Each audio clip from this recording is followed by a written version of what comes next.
I'm 25 or 26 this year. I can never remember. To many people this is a bad sign, especially since I'm still young, but I've grown to realize that it doesn't matter. I don't need an indicator, let alone a celebration to see that time is going by.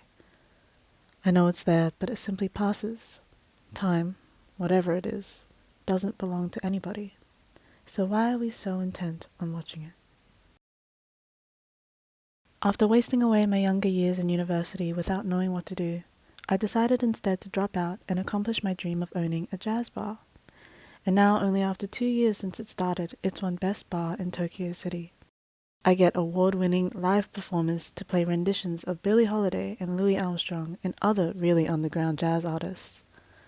One day, while I was looking over the place, Chet Baker's I Fall in Love Too Easily being played on stage, the most beautiful girl I've ever seen walks in, meets my eye, and approaches me.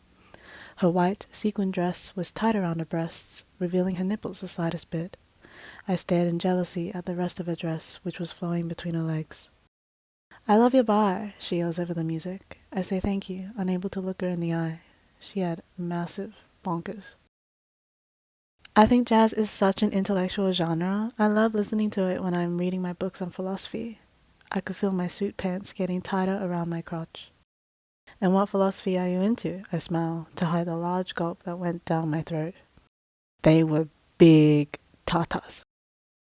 "I've always been an existentialist. I live to create my own meaning of life." She beams, her dress and smile shining, making her compete with the disco ball illuminating the stage.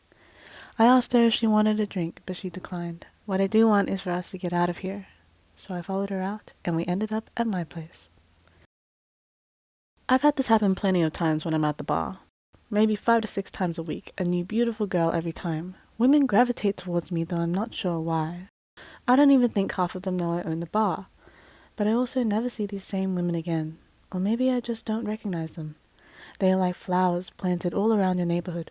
You think they look and smell beautiful the first time you see them, but you never admire them again after that, at least not to the same level as that first time. It ends up being a normal occurrence to be surrounded by them. But this was different. Something otherworldly brought us together. We couldn't resist each other on the way home, and as soon as we got into the door, we started to We had the wildest sex I've ever had. There was everywhere, in every room, and sweat staining the walls. At one point, and then I flipped her upside down, and then I kept, and then I even let her stick a in my. It felt like it went on for weeks, and maybe it did. I don't remember stopping to eat or to sleep. We went from one round to the next without ever getting tired or wanting to stop. Every time I into her, I saw night turn into day and back again over and over, eons passing with every minute.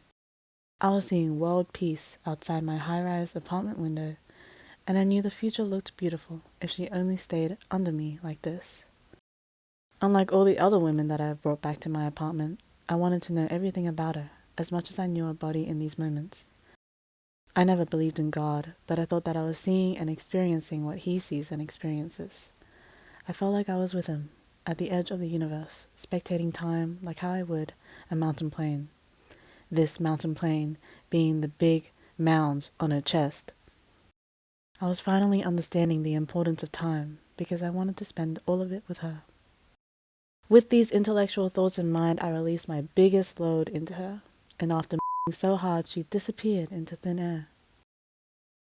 Before I could even fathom what happened, I passed out and woke up the next day.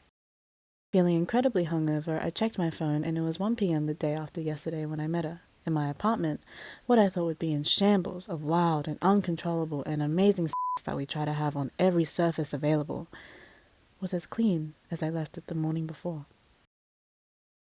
I made a coffee and was stun-locked for the entire morning, not knowing what to do.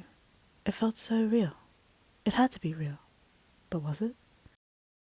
My calendar alert interrupted my brewing thoughts. It turns out I had a family dinner tonight. I got dressed and took a train to my parents' house in Kyoto, thinking all along the way what I did with that mystery girl and having to conceal my heart-on for the entire 2-hour train ride. When I arrived, some of my extended family were already there. I greeted them and noticed that they were looking at photo albums that my cousins had. I joined with them to look, as I haven't seen these photos before. After a few pages giggling over baby photos, I saw her. the mystery girl. It was a portrait of her in a traditional Japanese kimono. The photo was colored by age, with soot and dust covering her false smile, but she was still shining beautifully, like a jewel found in a mine. That was what it was like finding her in that photo album. "Great-great-grandma looks so beautiful here," one of my aunts exclaimed, pointing to Mystery Girl. "Great-great-grandma?" I responded robotically, not understanding what was happening around me. "Yeah, you're silly. She died so young due to illness.